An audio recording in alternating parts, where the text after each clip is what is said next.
Gjithë potencialin dhe eksperiencën e saj të shkëlqyer, tashmë të provuar në panajiret e qytetit të Vlorës. Dhoma e Tregtisë dhe Industrisë Fier, telefon 23209, faks 0388 21 597, celular 069 20 78 501, Alfa Line, telefon dhe faks 033 33 655 dhe celular 068 30 29 950.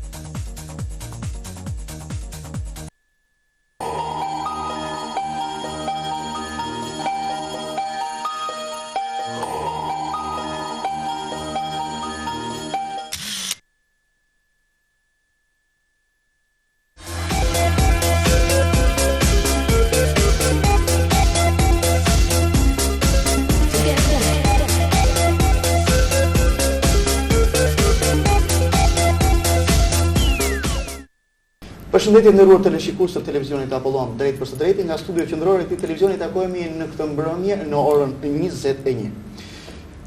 Tema e bisedës sotme ka të bëjë pikërisht me çështjen kombëtare. Kemi të ftuar në studio mjaft të zotërinj, një përfaqësues dhe përfaqësues edhe të medias, do të thosha, në lidhje me çështjen kombëtare në një kohë kur në fokusin e ditës, në fokusin e medias dhe atyre ndërkombëtare po shkon drejt zgjidhjes çështja kosovare ende në kufit jugor të Shqipërisë.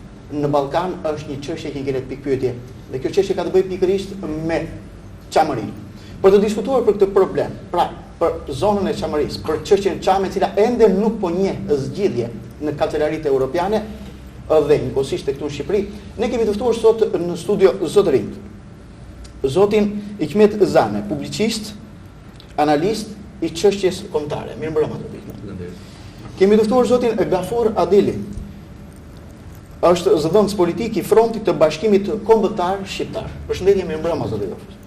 Kemi të ftuar atë Nikol Markun, kryetari i Kishës Ortodokse Autokefale Kombëtare Shqiptare me qendrën në Elbasan. Përshëndetje, mirëmbrëma, mirë se keni ardhur. Kemi të ftuar zotin ose më saktë doktor Suleman Abazi, kryetari i Shoqatës Sabdetare për Identitet dhe Bashkim Kombëtar. Përshëndetje, mirëmbrëma. Mirëmbrëma. Si dhe kemi të ftuar zotin Ramiz Shabani, kryetari i Shoqatës Ardmëria Kombëtare Shqiptare. Mirëmbrëma dhe në emër të teleshikuesve të televizionit Apollon. Doja të ndajsha më një herë pa humbur kohë në çështjen kryesore, pra atë që ne kemi iniciuar të bisedë sot në studio. Zoti Hikmet, unë doja të drejtohesha fillimisht ju si publicist, si analist i çështjes kombëtare, njëkohësisht edhe si koleg.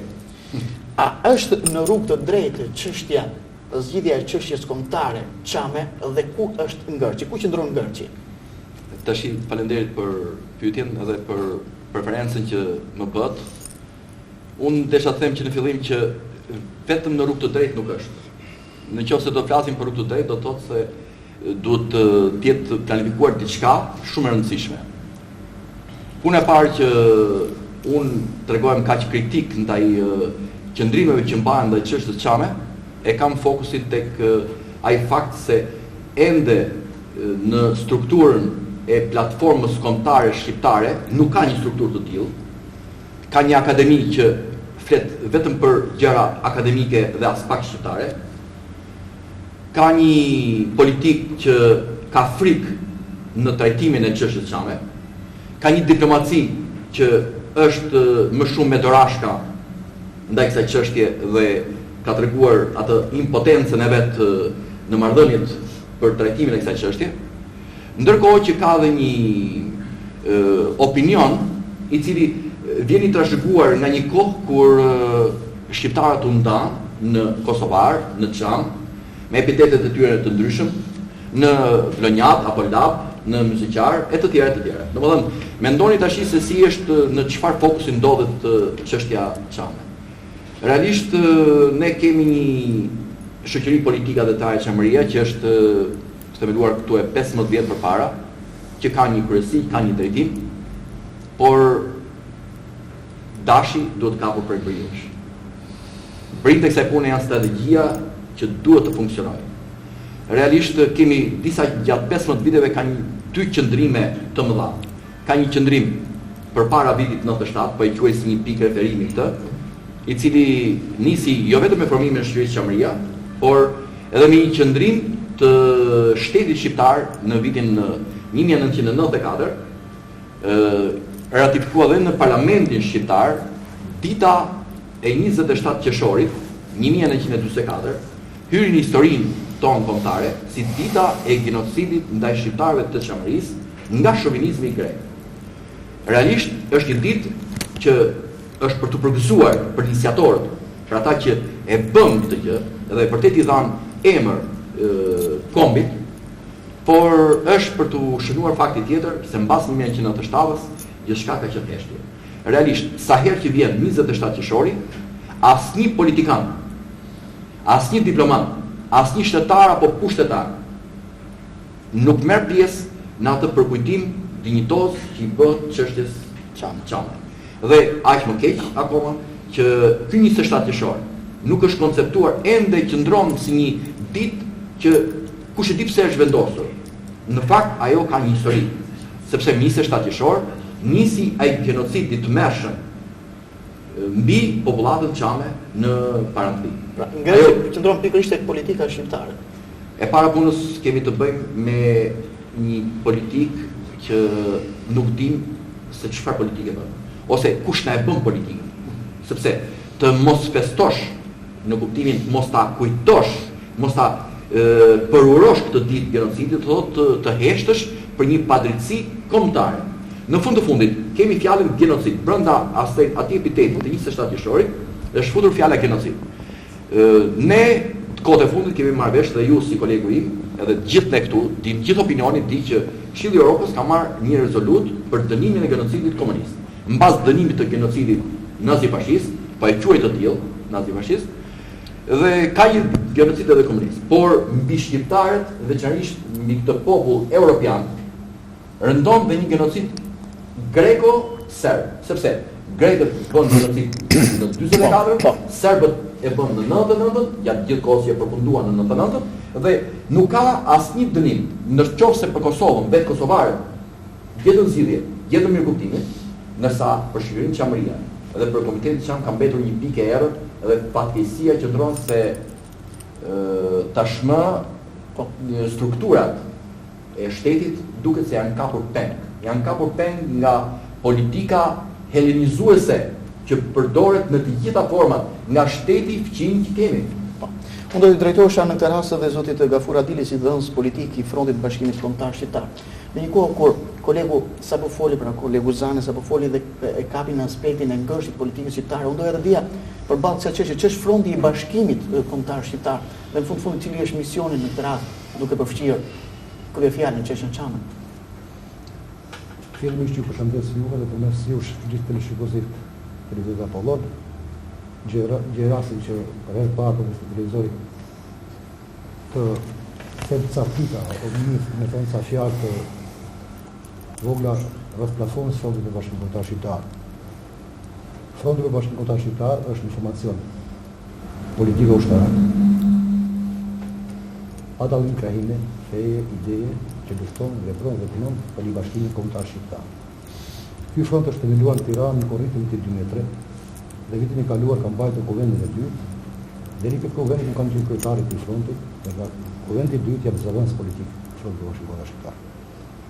Tashti, në bazë gjithë organizimit që ka ky front, ne shtrirrim gjithë hapësirën shqiptare, jemi në formacion politik mbar kombëtar dhe këtë para 2 muaj që kemi dëshmuar edhe me postere, sepse besoj që këtu të lesh usit në Vlorë dhe Saran e i marë me posterat e 2 liderëve të Frontit të Bashkimit Kombëtar Shqiptar, të kryetarit të Derit, Magjistër Ushinotit, të cilin ka varar Serbia, dhe të komandantit të ushtrisë shqiptare të Kosovës, Ale Meshat.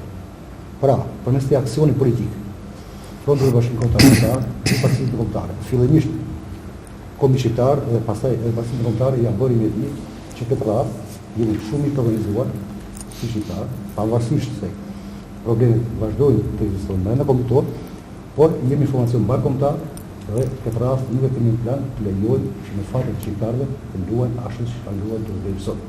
Kjo do të thotë se ju do të ushtroni trashëgimi politike dhe për fjalën ushtarake, mos këtu kemi një ngërsh, një problem. Ky front, pra, fillimisht u zgjidhen se problemi shqiptar e shef në mjet e politikës diplomatike. Po. Por nga ana tjetër, se ju përmendet edhe rastin e Kosovës, sikur Kosova po fiton diçka, realisht po zhvillojmë bisedime për statusin e Kosovës, por edhe zotënia në fjalë tha që dashi ka të bëjnash Dhe ne konsiderojmë që në këta bisedime Dashi nuk është kapur për Brinç, por është kapur për Bishtin. Sepse atje po diskutohet për decentralizimin e Kosovës, që do të thotë ndarjen e Kosovës. Opinioni shqiptar konsiderojmë që këtu ka patur edhe ka dëgjuar në ratën e ministrit të jashtëm të Besim Mustafari, të cilët e përshëndetur, i cili definitivisht thotë që nuk po ndahet Kosova. Po kthehemi në retrospektivë dhe po shkojmë në mbledhjen e Daytonit. Aty u vendos që të shpërbëhet, të lejohet shpërbërjen e ishte Jugosllavisë dhe të mos prishin kufit e mreshën të ishte Republika Jugoslave. Por realisht, de facto, Mitrovica e Veriut dhe pjesa e saj Kosovës Veriore, po i jepet apo më mirë thonë për Rosavicë. 2. Brenda territorit të Kosovës po krijohet enklava serbe. Pra po krijohet një republikë serbe si Bosnjë. Dhe në këtë rast teoria, po më mirë thonë, deviza e Serbisë për Serbitë madhe po realizohet. Deklarata e ministrit të jashtëm për mendimin tonë ka qenë një paralajmërim për opinionin shqiptar që realisht Kosova po fiton një status, Kosova po fitet për integratim, por nuk fitet për shtetë sovran. De facto dhe jure mendohet që Kosova, ne kemi patur edhe një konferencë shtypi të fondit, planifikohet që të jetë me trupin në unik, pa me kokën Beograd. Rreth çështjes Kosovës, kur flasim, konsiderojmë që hapësira shqiptare nuk është vetëm problemi i Kosovës. Ne konsiderojmë që Kosova është myja gordiane dhe krahas saj është edhe çështja çame, edhe çamëria. Por jemi të vetëdijshëm që Shqipëria është vetëm vend i botë që kufizohet me popullin dhe trojet e veta. Pra kemi troje shqiptare në Maqedoni, kemi troje shqiptare në Malzi, kemi pastaj troje shqiptare për cilët nuk flitet fare për sheh në Dvejë Bujanos, kemi edhe një krahi shqiptare që ka përjetuar fatin një jetë si Çamuria, diku pas lidhjes shqiptare prezidentit që quhet Toplica dhe shtrihet nga Podujeva apo Besianci në fond sot deri një popullat shqiptare që është vendosur në Kosovë, që jeton në Kosovë, ashtu si kombësia shqiptare Çamri jeton në Shqipëri, dhe është në harresë. Situata politike, përgjithsisht në Ballkan, sidomos në vitin 2006, është një vit për një dintor shumë i tokë. Pra, në Maqedoni do të bëhen zgjedhje, dhe në ta zgjedhje nuk di se do të ketë situata. Po përgatitet një referendum në Majzi, dhe është planifikuar që në 21 maj të bëhet referendumi. Aty janë dy koncepte apo dy kërkesa. Pra, njëra kërkesë është për pavarësinë e Malizit dhe mbrenda Malizit realisht jetojnë 89% shqiptarë. Çfarë problemi cili do të ketë statusi i shqiptarëve? Çfarë qëndrimi do të bëjnë për shqiptarët? Për mendimin tonë, shqiptarët realisht do ta mbështesin referendumin për pavarësi, shputjen e Malizit, por ne konsiderojmë që shqiptarët do ta kushtojnë paraprakisht mbështetjen apo më mirë me thonë votën që do japin për këtë referendum. Pra, shqiptarët në Malizit mos ta bëjnë gabimin siç i bën në shqiptarët në Maqedoni. Në vitin 92 që e pranuan pavarësinë e Maqedonisë dhe nuk e kushtuan në dekretat elementare kombëtare, në të cilat është Universiteti, Flamuri, Rusia. Pra, siç kushtuan edhe Serbia. Serbia. Sa përket çështës çame, pra në platformën e frontit, edhe çështën çame ne e kemi, pas çështës Kosovës. Ne këtë zgjidhjen e problemit çam, për problemet që Kombësia shqiptare çame, i ka probleme, për kemi dëgjuar që ka një shoqat, për 15 vjetësh, ka dhe një parti politike që doli edhe zgjedhje, por ne në platformën tonë kemi përcaktuar ashtu. Pra, cilat janë kërkesat tona? Për zgjidhjen e problemit çam. Në një, çamët të rikthehen në trojet e tyre. Në 2, hiqet ligji i luftës midis Greqisë dhe Shqipërisë. Në 3, çamët e rikthyer, çamët të kërkohet falje publike, ashtu siç vepruan gjermanët me hebrejt. Çamët të paguhet dëshpërimin për shfrytëzimin që ka bërë vetë aty trojeve. Dhe e pesta, në fundit themi, kombësia shqiptare në Greqi të gëzohet poshtë drejta sa që gëzohet në drejtë e vetë në Shqipëri. Për çka ne jemi vendishëm që në drejtë e vetë të gëzohet shumë drejta. Atëherë, për të bërë një parantezë fare të shkurtër se do të drejtohesh edhe zotrinjve. Atëherë, kemi vendosur 5 pika të cilat parimisht duket sikur jo duket, por kanë një blockout, mund të themi jo vetëm nga Greqia, por edhe nga Europa. Atëherë, si do të veprohet, cila është strategjia në këtë rast, sepse të flasësh për të pesta këto pika në këtë situatë, për zonën e Çamarisë, pavarësisht se ne të gjithë shqiptarë e duam dhe natyrshëm e kërkojmë që jo vetëm rikthimin, dëmshpërblimin, faljen, gjithçka pra të rivendoset e drejta e mohuar dhe në përkëmbur të çambe. Cila është strategjia shkurt për të arritur këto pika, sepse mos harroni keni para një Europë, keni para një Greqi e cila thotë unë nuk diskutoj për çështjen e çambe. Është më së vërtetë që Greqia është anëtare e Bashkimit Evropian dhe NATO-s. Dhe ne konsiderojmë që Bashkia Evropiane përgjithsisht ku të masi kokat e popujve do të masi një metë.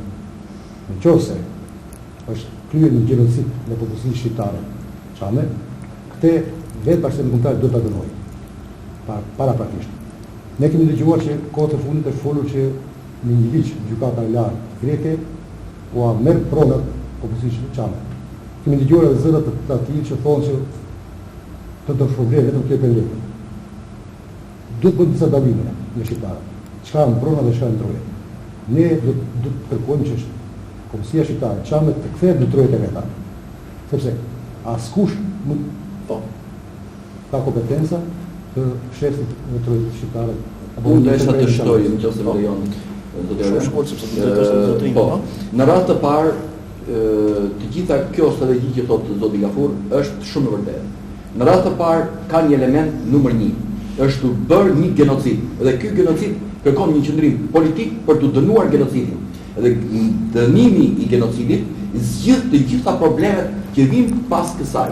Sepse po dënu genocidi, në radhë parë do të kërkohet falje publike, në radhë të dytë do të pranohet faj, dhe në radhë të tretë do të vinë të gjitha amendimet që do të vinë pas këtij dënimit të genocidit. Dhe këtë flamurin e këtij dënimit të genocidit e bën një bashkëveprim i politikës në radhë të parë në Shqipëri, se po nuk që shteti shqiptar, qeveria shqiptare e predispozuar për të patur atë dëshirën e mirë për ta ngritur këtë lloj strukture për dënimin e genocidit. Kjo nuk mund të arrihet vetëm me fjalët, mund të arrihet vetëm nëpërmjet këtyre bisedimeve, nëpërmjet diplomacisë së ekuivalente dhe të barazvlershme. Mos të harrojmë vetëm një pikë. Në vitin 35 Greqia kërkoi të përzinte çamët ashtu siç bëi në 44 nga territori i vet. Mbreti Zog i asaj kohe me qëndrimin që unë do t'i përzot të gjithë minoritarët, do t'i sjell në Greqi. Dhe ata e ndërprejnë për një herë të punë. Pra ky është një qëndrim politik që mbajti vetë mbretëria. Në këtë rast, ne nuk po kërkojmë as shpërngulje të minoritarëve asgjë, po kërkojmë dënimin e genocidit. Po u dënu genocidi ka filluar në radhë të parë, është vendosur guri i themelit në zgjidhjen e problemit çam. Nuk e di.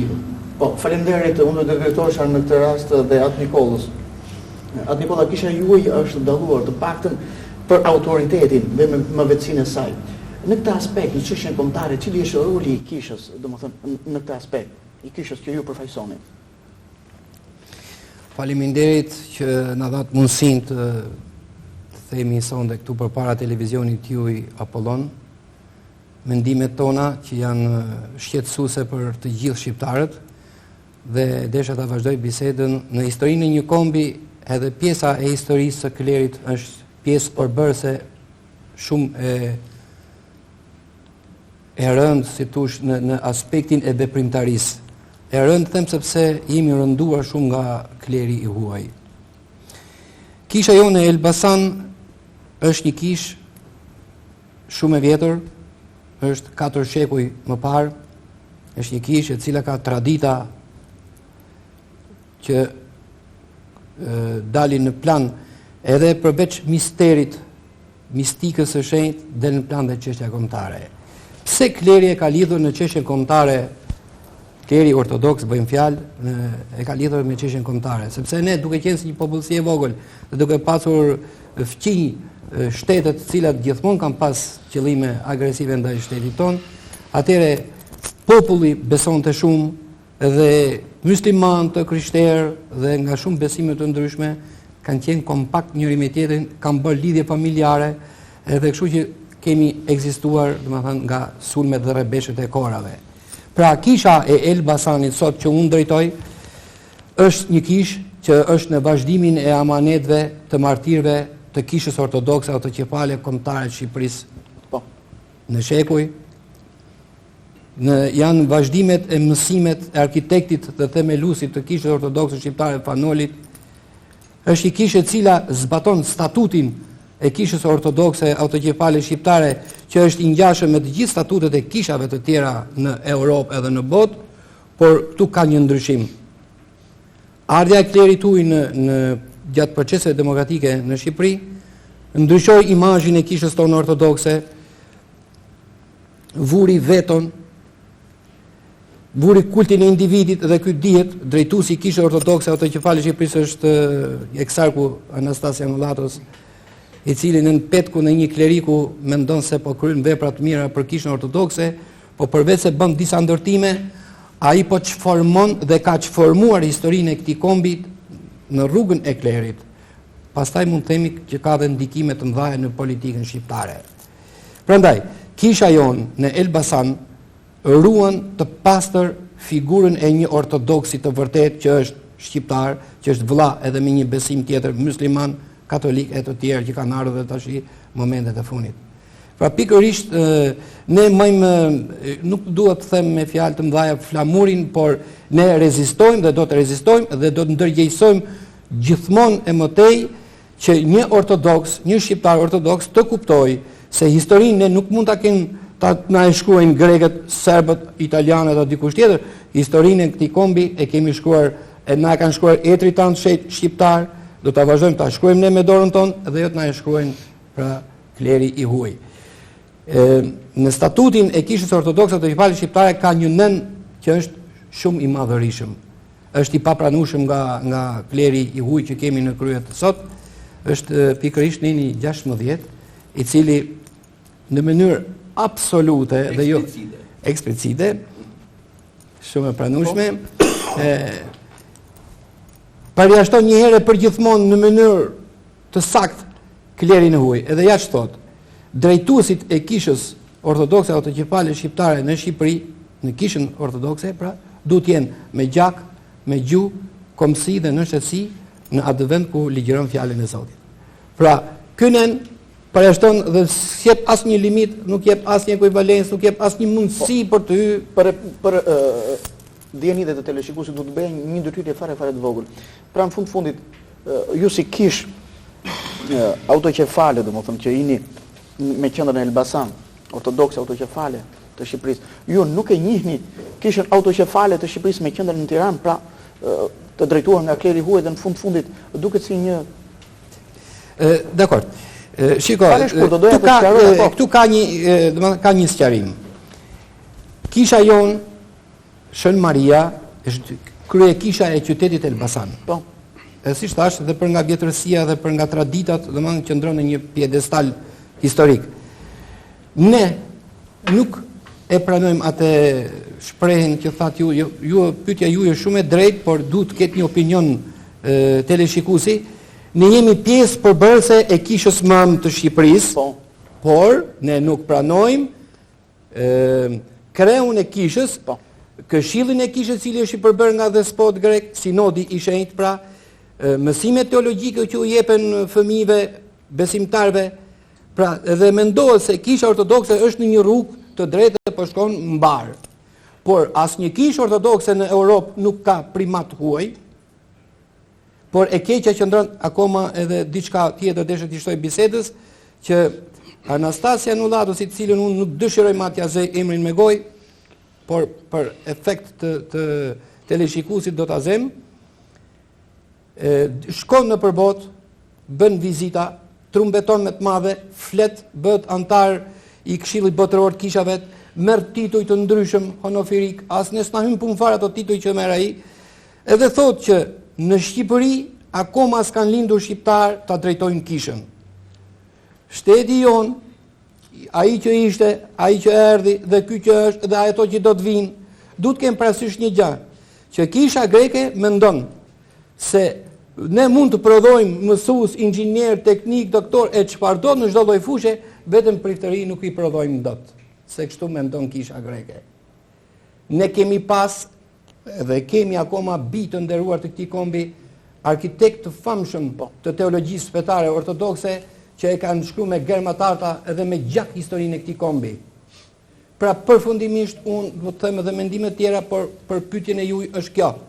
Një ortodoks i mirë është një musliman i mirë, është një katolik i mirë, është një shqiptar i mirë. është një vëlla me të gjithë, që ndërton historinë, integritetin e këtij kombi dhe ecën përpara në rrugën e europianizimit, dhe jo të racizmit, të sektarizmit e të fushave tjera që na bi Kleri Huj. Nëse më lejon Dr. Ben, kisha të bëj një sqarim edhe më tepër në vazhdim të asaj që më tha Atë Nikolli. Këtu kemi të bëjmë me një koncept që Atë Nikolla e trajtoi jashtëzakonisht shumë mirë. Ne kemi një eksart në krye.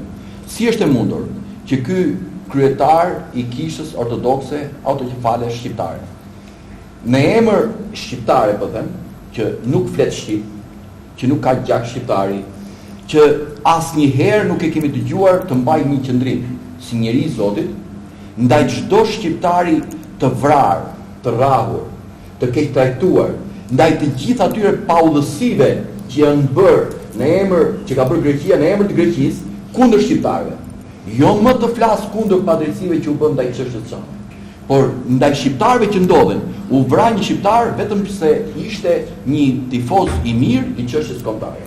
Ai nxori flamurin dhe tha fituam një lojë futbolli dhe jati i tij për çuditë më të madhe të shqiptarëve, ishte e pritshme për mua, ishte e pritshme, dhe tha i mbir ra për flamur. Është një epitaf që duhet shkruar mbi varrin e atij djali. Çfarë kishte flamur Piski që u vra, mori peng dhe pikërisht ky eksark i kishës ortodokse autokefale nuk tha një fjalë. Dhe vim në fund fare para 2 ditësh un kam gjetur një certifikat të kishës ortodokse autokefale kombëtare shqiptare, e themeluar në 1922, dhe kjo certifikat në formë dekorimi që jepej një personi, kush ja ndryshoi emrin kishës? Ajo ishte kisha që përfaqëson sot Atë Nikoll Marku, kisha ortodokse autokefale kombëtare shqiptare. Në fakt u hoq kjo kombëtare dhe mbeti vetëm autokefale ortodokse shqiptare. Kush ja hoqi? Pikërisht tu kemi marifetin e përdorur nga të huajt, ka drejt Atë Nikolla që thot i huaj, sepse vërtet ai është sjell si i huaj në këtë vend. Më fal që bëj sqarim sepse këtë dokument që kam gjetur ndoshta do të bie rast ta publikojmë për të thënë disa të vërtetë. Natyrisht do ta mirëprisim, domethënë botimin e dokumenteve të tilla, sepse her pas here ju edhe në gazetën ku punoni, në gazetën Sot dhe në shtypin e përditshëm shqiptar keni dhënë opinionin tuaj si publicist dhe analist për çështjet shqiptare. Unë do të drejtohesha tashmë doktor Sulejman Abazit, kryetari i shoqatës drejtare për identitet dhe bashkim kombëtar. Ju keni zgjedhur një libër, Kombi shqiptar në udhkryq. Ajo që unë doja të pyesja në këtë drejtim ka të bëjë pikërisht me pse shqiptarët duhet të bashkojnë vullnetin e tyre dhe përpjekjet e përbashkëta drejt pavarësisë së lirimit dhe bashkimit kombëtar. Ka të bëjë pikërisht me atë që ju drejtoni. Kjo është normale, po të gjykojmë që nga të gjitha problemet që trajtuan kolegët, pak më përpara, çdo shqiptar në gjuhën shqipe, në gjuhën e nënës tonë, duhet kuptoj se sot ekziston një filozofi e bashkimit kombëtar, për të cilën duhet të mobilizojmë të gjitha energjitë dhe potencialet e këtij kombi që ai të gjejë veten e tij në rrugën e tij të historisë. Të gjitha problemet që trajtohen këtu nuk janë gjë tjetër veç se pasojë të gjithë ngjarjeve historike që e kanë shoqëruar kombin shqiptar në rrugën e vet dhe që e kanë sjellë në këtë pikë mbërritje. Dhe është e vërtetë dhe duhet thënë përsëri me plot gojën që kombi shqiptar sot është në udhkryq. Dhe ka arsye që të fokusohemi këtu. Dhe duhet ta themi troç njerëzve tanë, dashamirësve tanë, njerëzve tanë të gjakut tonë. Kjo themi troç që kjo është një çështje shumë madhore për të cilën nëse nuk do të flasim sot, do të jemi shumë të gabuar dhe të vonuar nesër, biles duhet të ndeshkohemi nesër. Dhe këtë në formën e një mesazhi që del edhe nëpërmjet librit, nuk e kam vetëm për vete dhe për kolegët e mi, po e kam për të gjithë shqiptarët kudo që janë. Sepse kudo që jemi e kemi për nder të ndihemi shqiptar, të bëjmë detyrën tonë ndaj kombit tonë, ndaj vendit tonë, që na ka falur Zoti nga pjesa e tij më e mirë, me gjithçka, do të thënë resurse që konturojnë gjithë atë fuqi kombëtare që disponojnë. Pra, në konceptin e përgjithshëm ekzistenca e filozofisë bashkimit kombëtar është një pikë referimi të cilën ne nuk e shpikim sot, por ajo e ka burimin e vet nga historia. Mësimet birlante të lidhjes shqiptare-prizreni, të cilat tentuan në kohën e fund shekullit kaluar, kur doli për herë të parë nocioni komb dhe filloi të formatoheshin kombet në tërë Europën e kohës moderne, atëherë pikërisht këta burra të rilindjes son kombëtare, advetar dhe patriot, hodhen idenë e formimit të shtetit shqiptar me të 4 vilajetet e vetë. Dhe në platformën e tyre, të asaj kohe, ka gjëra që vërtet janë parimore, janë thelbësore dhe janë edhe sot pika referimi në kushtet të reja. Por, ndryshimi i situatave në rrjedhat e historisë së kombit shqiptar, prej lidhjes shqiptare të Prizrenit deri më sot, nxjerrin detyra konkrete në planin konkret aktiv. Këto detyra nuk janë vetëm për ne që flasim këtu. Këto detyra në radhë parë janë për atë klasë politike e cila sot për sot nuk është në gjendje që të zgjidhë ngarkesat e mëdha që ka çështja kombëtare shqiptare. Ky është një defekt shumë i madh. Është thënë me zë, është thënë me gjysmëzëri, por ka shumë njerëz që do thënë e quajnë herezin nëse sot do të flasë një politikan për çështje kombëtare shqiptare. Nuk e dëgjon një herë këtë në parlamentin shqiptar. Nuk e dëgjon nga politikan që thonë vetes apo nga pjesë e profesoratit akademikëve e tjera. Pra, sot me të drejtë, me plot gojën, ne duhet ta pranojmë që çështja kombëtare shqiptare ndodhet në udhkryq. Do të marrim disa pika referimi që i thanë shokët pak më përpara. Marrim problemin e Kosovës. Marrim problemin e Çamërisë. Po jo pak probleme ka shqiptarët në Luginë e Vardarit. Po kështu shqiptarët në, do thënë, Malinezi. Po kështu dhe shqiptarët që janë përhapur në të gjithë botën, që përmbledhen në emigracion dhe në atë që quhet diasporë. Të gjithë këta i kanë syt nga shteti am, nga vendi i tyre. Kudo që janë, kudo që punojnë, kudo që derdhin djersën e tyre, dhe mendoj se një ditë duhet të kthehen pikërisht në tokën e tyre amtare. Atëre, nëse do të mendojmë se ka një filozofi të bashkimit kombëtar, kjo nuk mund të realizohet vetëm me referencat historike. Kjo kërkon një strategji kombëtare aktive që t'i shërbej politikës, t'i shërbej inteligjencës, t'i shërbej gjithë shkaje tjetër, gjithë potenciali dhe fuqisë kombëtare, në mënyrë që dhe ne, duke shfrytzuar këto potenciale, të dimë të ndërtojmë jetën tonë, të ndërtojmë shtetin tonë, vendin tonë. Është rast unikal i veçantë në botë që një shtet i coptuar në 5 shtete, po flasim për shtetin administrativ shqiptar, në kufijt e tij administrativ kufizohet me bashkëkombasit e vet. Më gjeni një rast tjetër, të dytë në botë dhe unë do t'ju kërkoj ndjes, juve dhe teleshikuesve që na ndjekin. Atëherë, pse kombi shqiptar në shekullin e fundit, në më shumë se 100 vjet vazhdon të përjetojë mbi shpatullat e veta pikërisht këtë lloj diskriminimi? A jemi ne në Europë? Apo kemi qenë, apo nuk jemi? Apo duhet pranojmë që Europa nuk dënjon që të jetë këtu tek ne? Kombi më i lashtë, i lirik i Europës, me gjuhën më të vjetër në botë, me gjithë traditat e hershme historike dhe të kohës moderne, të trajtohet në mënyrë të tillë është një padrejtësi. Dhe piknisja dihet. Megjithatë, strategjia jonë kombëtare duhet të jetë një strategji aktive. Shikoni vendet përreth. Shikoni ç'bën Greqia me atë strategjinë e vet që e kanë nxjerrë nga Sënduqet me strategjinë arkaike të Megalides. Ku ka qenë dhe ku është sot dhe çfarë pretendon? Në fundit ata bëjnë punën e tyre. Shikoni se ç'bën Serbia, që kërkoi të realizohet dhe ëndër e Miloševićit për Serbinë e Madhe. Dhe ç'bën Akademia Serbe në mbështetje të kësaj politike shtetërore. Për të, do thënë, dhënuar të tjerë. Atëherë le të kthehemi tek shqiptarët. Në tërë historinë e tyre ky komb asnjëherë s'u ka rënë në qafë të tjerëve. Po përkundrazi ka luftuar për të mbijetuar. Dhe ja ka dalë që të mbijetojë. Atëherë, nëse do të tentojmë që kjo strategji kombëtare të kthehet aktive, ne duhet të përcaktojmë saktë të gjitha interesat kombëtare tona të madhore. Unë, për rasti konkret, po i kthem asaj që quhet truri i këtij kombi inteligjencës, ose nivelit akademik, akademisë shkencave. Ka akademi shkencash në Tiranë, ka dhe në Prishtinë.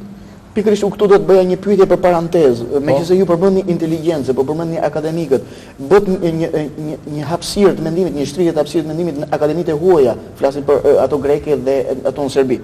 Atëherë, pse pikërisht inteligjenca shqiptare, pse pikërisht ta intelektualë të cilët e dinë fare mirë se ku qëndron problemi, ku qëndron plaga e çështjes kombëtare, pse nuk e ngren zërin?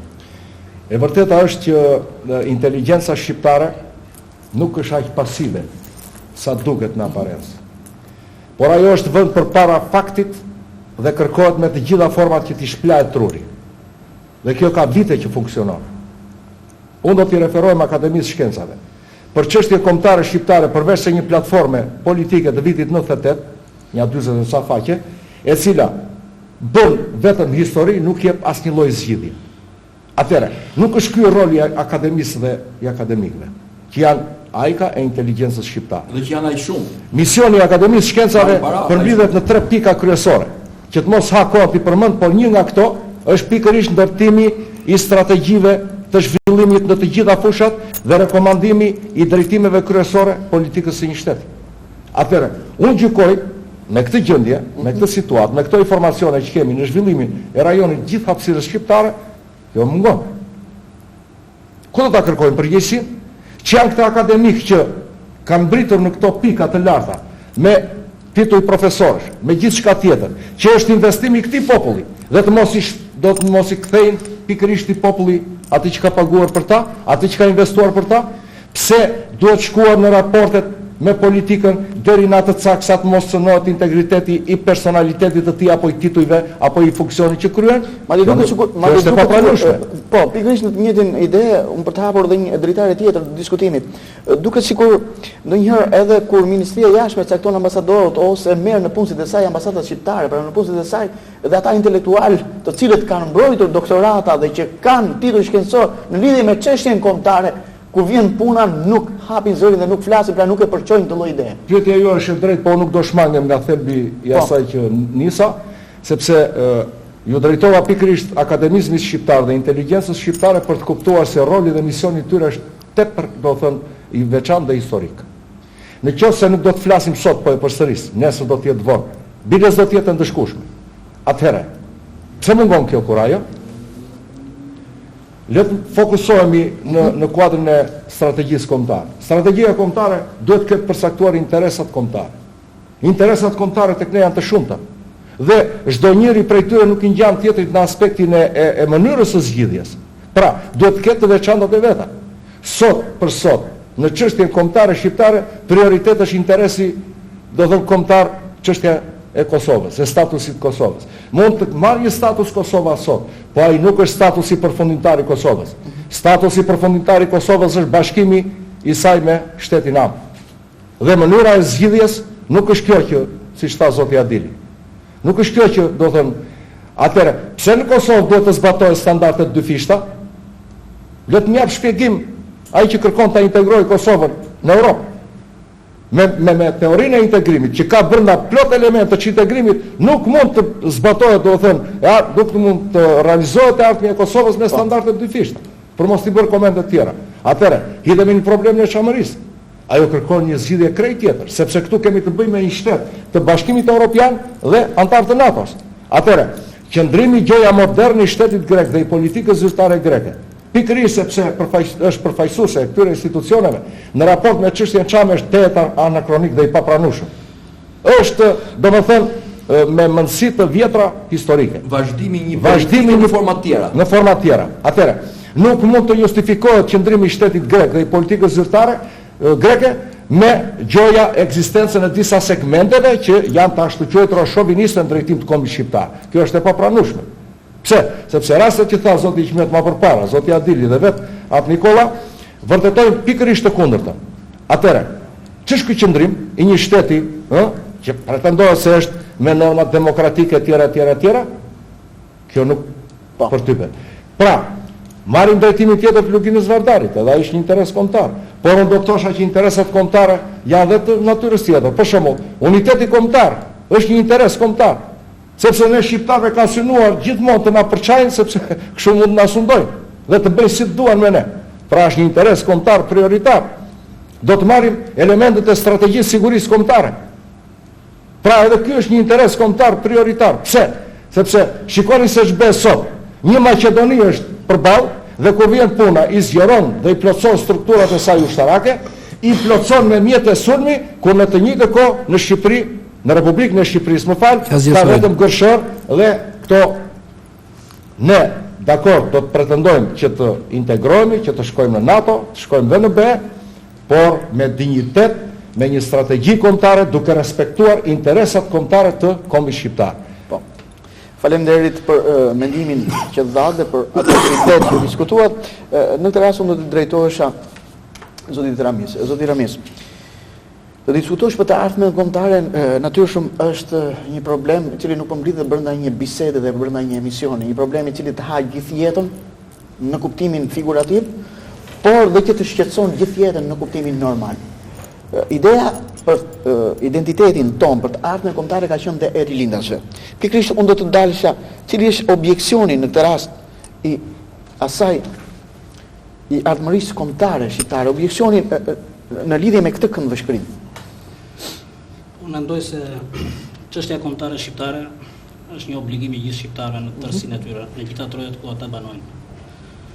Nga kjo pikpamje them se shoqata ka pasur gjithnjë si prioritet të saj një angazhim i cili të ishte sa më afër interesa kombëtare në përgjithësi dhe kryesisht për sensibilizuar dhe opinionin këto që banojnë shqiptarët, që çështja kombëtare shqiptare është një alternativë e shtruar për zgjidhje dhe e realizueshme brenda të gjitha standardeve, të cilat sot ne mendojmë që çështja kombëtare zgjidhet kryesisht me rrugë paqësore, por atje ku mundsi nuk janë për rrugë paqësore kuptohet që gjërat marrin karakter tjetër si në çështja e Kosovës apo qoftë edhe në momente të veçanta në Maqedoni. Kështu që për sa i përket kësaj them se mendoj që çështja duhet parë që në fëmijëri, që të fëmijët në shkolla. Unë them se hyrni kombëtar, ngritja flamurit duhet të jenë elementet bazë që në klasat fillore. Dhe janë futur, natyrisht. Janë futur dhe kjo është gjë pozitive. Së dyti mendoj se është mirë që të pajisen në tekstet e shkollës, që në abetare të jetë një tekst i cili të sankcionojë që të gjithë shqiptarët me gjak shqiptari të ndihen krenar për ngjyrat e flamurit kombëtar dhe të mbrojnë deri në vdekje me çdo çmim ngjyrat e këtij flamuri i cili është mbrojtur me gjak dhe është ndërtuar me gjakun e të shporve që në historinë lashtë deri më sot. Ndërkohë, të bëhet realitet ëndra e rilindasve tanë të cilët kanë luftuan biles shumë prej tyre kanë dhënë jetën për çështjen kombëtare për bashkimin e trojave shqiptare. Nga kjo pikpamje them se shoqata ka pasur një aktivitet të gjerë, duke qenë si pjesë e frontit bashkimit kombëtar dhe kryesisht ka mbështetur punën e saj më shumë tek zgjidhja e çështjes çame, tek e cila kërkon dhe alternativa për zgjidhjen e saj, duke pasur parasysh që nuk është bërë shumë në këtë drejtim. Mendoj që çështja çame ka zgjidhje, është një problem që ekziston, edhe pse politika greke apo politikanët grek të cilët her pas here vinë në Shqipëri dhe përdorin atë shprehje në rutinë që çështja çame nuk ekziston. Edhe kur grekët, edhe kur grekët thonë që nuk ka çështje, ata pikërisht se ndjejnë frikën e kësaj çështje, por atje ekziston ajo. Atje do të dalë. Pra me atë shprehje rutinë që çështja çame nuk ekziston, i përket kaluarës janë vetë kontradiktor. Të thuash nuk ekziston dhe të thuash i përket kaluarës, domethënë ka një çështje. Ka një çështje. Dhe i përket kaluarës, domethënë çështja çame nuk është e kohës Keopsit, piramida e Keopsit. Është një çështje ku jetojnë sot njerëz që kanë parë genocidin me sy. Njerëz janë masakruar, janë vrarë, janë therrur, janë torturuar rrugës. Atëherë unë këtu do të bëj një parantezë, një pyetje, meqense ju thatë duke thënë shprehjen që çështja çame nuk ekziston, ata hapin një kartë, një as politikës shqiptare dhe gjithë atyre intelektualëve, akademikëve që përmendi doktori këtu, pra japin një as në dorë për të diskutuar dhe për të shkuar pikërisht në konventën europiane. Aty do dalë se ka ajo që thoni ju, sepse ju bëhet mirë që ndaloni në pikë, sepse ne kemi pasur mundësi të kontaktojmë dhe me europarlamentar. Personalisht kam pasur para pak vitesh një takim me zotin Panela dhe zotin Bonino, Ema Bonino, komisioner Ratko për çështjet e Ballkanit në Tiranë, nuk e di mund të ketë qenë zoti Iqmet. Po, keni qenë patjetër në Kongresin e Partisë Radikale Italiane? Jo, nuk kam qenë. Nuk e di, kam pas mendim se ka qenë.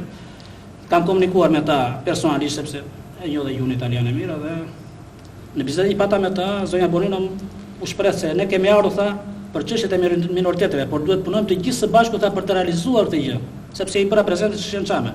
Ndërkohë që zoti Panela në diskutimin e tij që bëri në Kongres tha, unë po citoj në ligjërat drejt shprehjen e tij, ne nuk e dinim tha që Greqia, një vend antar i Bashkimit Evropian, mban ende mbi shpatulla çështje të tilla të bazuara si çështja çame.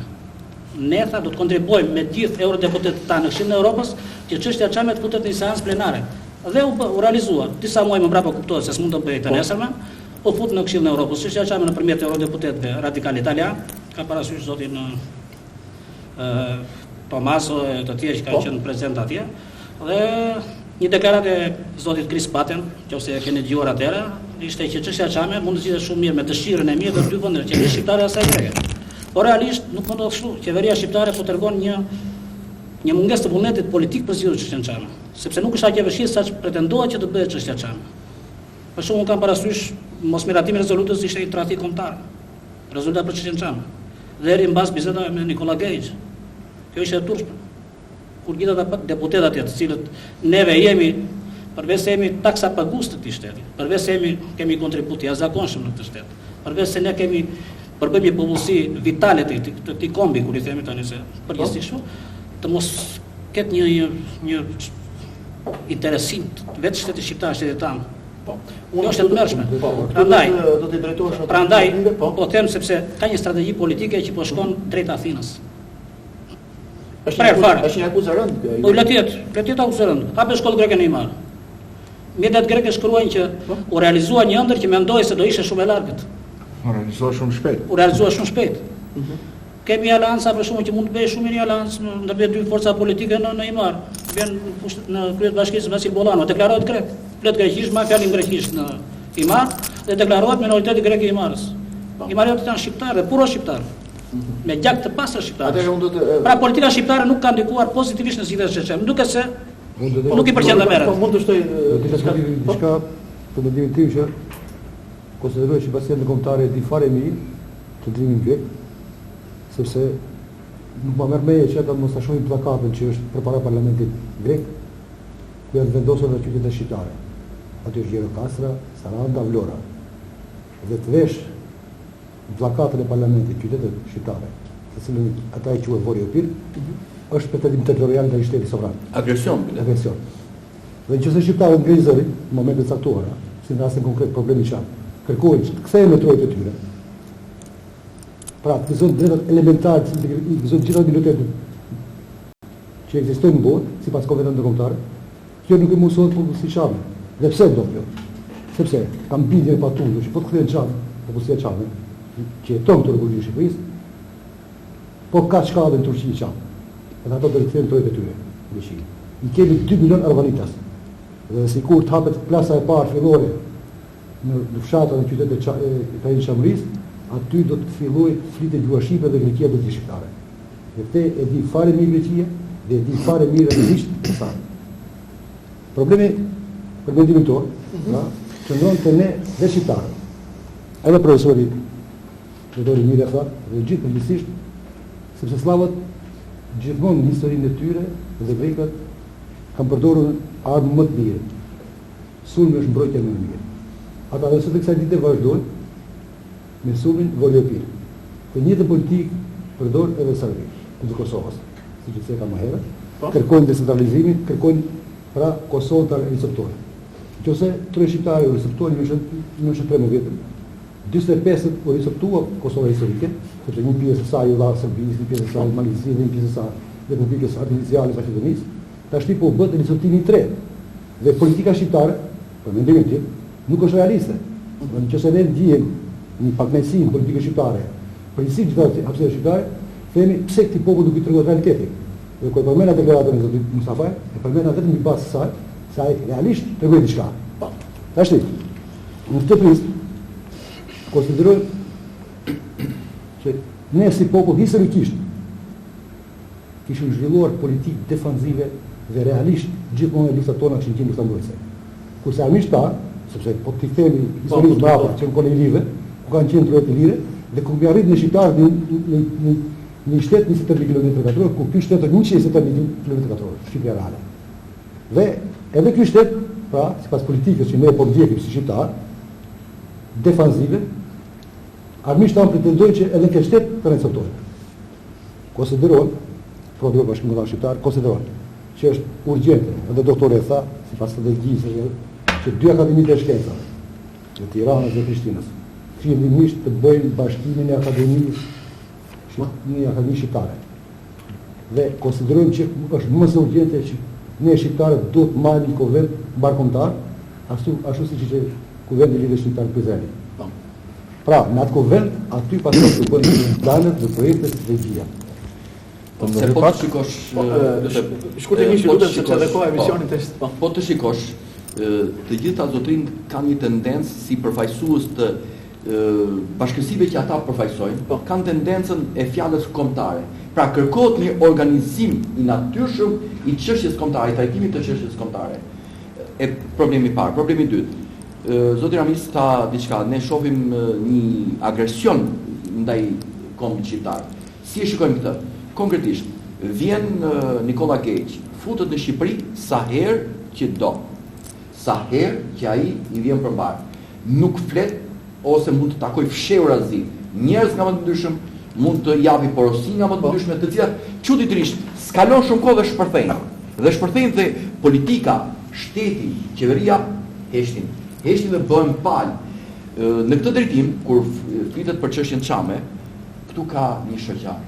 Një shoqatë e cila fatkeqësisht ndodhet në minorancë, në zërin e saj në politikën shqiptare, nuk është për faktor politik. Në radhë të parë nuk ka formacionin e vet politik që ta përfaqësojë në parlament, atë që tha zoti doktori, dhe ajo që është më tepër, nuk ka ditur të ndërthur politikat e saj edhe me shoqata të tjera si motra, që ka njëra prej tyre është në Amerikë. Dhe unë do të përshëndesja pikërisht qëndrimin që mban shoqata Çameria të Drejtave të Njeriut në Shtetet e Bashkuara të Amerikës, me kryetar zotin Ahmet Xhapo, një njeri tepër dinjitos, dhe me sekretare zonjën Vera Gjata, e cila di që është edhe nga Fieri. Dhe që ndodhet atje aktualisht edhe është një përfaqësuese dinjitoze e shoqërisë Çameria. Dhe pikërisht ajo shoqëri Çameria që nuk ka shumë kohë që është formuar, ka një aktivitet shumë herë më të gjerë. Ajo i ka drejtuar letër, i thot sekretarit së shtetit amerikan Condoleezza Rice që më mbro pronat e mia në Greqi, thot. Sepse jam pronat e mia, po jam pronat e shtetit amerikan, derisa unë jam shtetas amerikan, më mbro pronat e mia të Amerikës. E dyta, ti kërkoj ambasadorëve amerikan në Athinë, ti kërkoj llogari për atë çfarë i duhet. Dhe e treta, ajo që unë desha të theksoj edhe që është më e rëndësishme.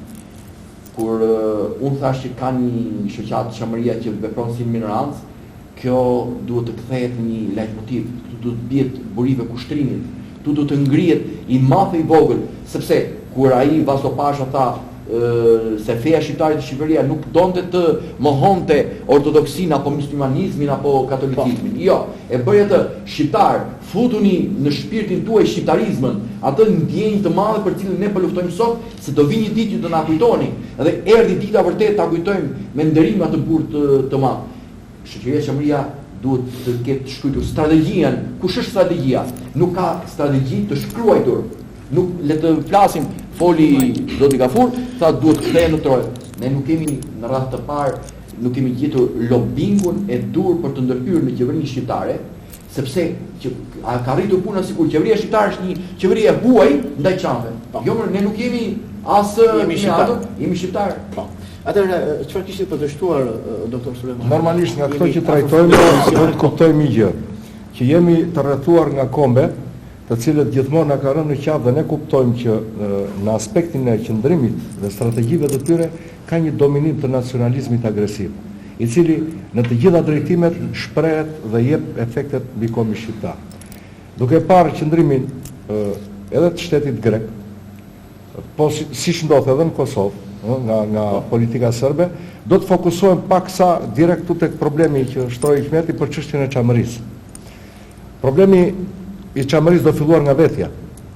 Dhe kur them do filluar nga vetja, unë i drejtohem nëpërmjet televizionit, ekranit televizionit të gjithë popullsisë shqiptare të Çamerisë që jeton në tërë hapësirën që rrihet nga valët tuaja, duhet ta fillojmë nga vetja, sepse në 15 vjet të formimit të shoqatës, për të mobilizuar tërë energjitë dhe potencialet e kësaj popullsie në fitim të drejtave të saj, ne duhet shikojmë piknisjen, po duhet shikojmë dhe pikmbritjen. Çfarë kemi realizuar? Pra, duke parë këtë pa i bërë analizën, mendoj se duhet ketë një transformim rrënjësor të një platforme aktive që të çojë në institucionalizimin e çështjes Çame, gjithsesi në rrugë juridike. Ka shumë element që Shumë shkurtë, faleminderit. diçka, mos harroni një diçka, se çështja çame nuk vetëm e çamve. Jo, atje do dilja, atje do dilja. Është bar kombëtar. Ka qenë një gabim Kosovë, ka qenë një gabim Kosovë kur thoshim problem Kosovë është në Kosovës, mi po ku ja vjen milion shqiptar tu, i pritet populli shqiptar. Dhe kushdo pretendon të ndajë çam dhe Kosova. Shumë e gabuar. Ai është nuk Do çam dilja dhe në skalionin e parë. Do dilja atëherë jam drejt fundit si thotë zotria po. Do dilja tek ajo që sot popullsia shqiptare e çamris, e cila jeton në Shqipëri, në shtetin politik shqiptar, ka inteligjencën e saj, e ka shumë të mirë, ekonomikisht është shumë e fuqizuar, dhe është e gatshme që ta zgjidhë çështjen çame, por jo vetëm si pjesë e popullsisë çame. Do në shtetin e popullsisë laborisë, të Kosovës, të Maqedonisë, pa mbar kombëtare. Dhe këtë mund ta bëjmë. Ne kemi thënë shembull të marrim kapitanët e Sulit. Kolokotoni, Foto Xhavella, Marko Poçari, i dha pavarësi Greqisë. Si mos sa bëjmë për të çamërin? Mund ta bëjmë shumë shpejt. Atëherë, mua nuk më vjen gjë tjetër veç se ti kërkoj ndjesë dhe atë Nikollës, sepse do doja të dija fjalën e fundit, në kuptimin fjalën e fundit për emisionin. Për ta bekuar. Për ta bekuar, do doja bekimin atë Nikollës. Sot më do të falenderuar të zotrinë në emër të televizionit të televizionit Apollon. Me qenë se më dha këtë detyrë, unë patjetër që do ta çoj deri në fund.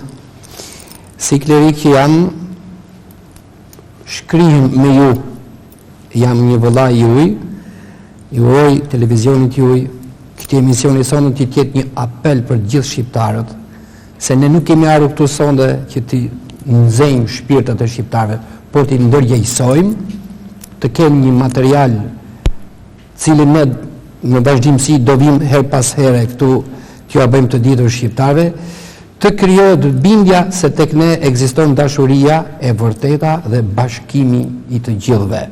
Pra çamëria, ortodoksia, muslimanizmi janë pjesë përbërëse të historisë së kombit shqiptar dhe me çështjes kombëtare, si trajtori dhe profesori, kështu që përfundimisht unë u bekoj me gjithë zemër të gjithë vëllezërit që na dëgjuan. Themi atë Nikolla, le të themi atë shprehjen e madhe që thoshin normalistët në Elbasan, edhe që mësonin në përshkolla që fatkeqësisht nuk mësohet më, se flamuri kuqëzit do valoj përsëri në Kosovë e çamëri. Në Kosovë po valon ai. Shpresojmë se shpejt të valojë edhe në çamëri. Atëherë faleminderit që ishi sot në studio, faleminderit atë Nikolla për bekimin që dhe emisionit dhe çështjes kombëtare shqiptare. Faleminderit zoti Gafur për atë që shprehet për këtë çështje, faleminderit zoti Sulejman Abazi, faleminderit zoti Ramis, faleminderit kolegu im Hikmet. Atëherë faleminderit dhe ju të nderuar, faleminderit dhe ju të nderuar televizionistë të televizionit Apollon që qëndruat në valët tona drejt për së drejti në emisionin tonë, në bisedën tonë të ditës së sotme për çështjen kombëtare, ku kishim të ftuar pra figurat që unë i thash pak më parë. Ju falenderit dhe miru ta takofshim në biseda të tjera.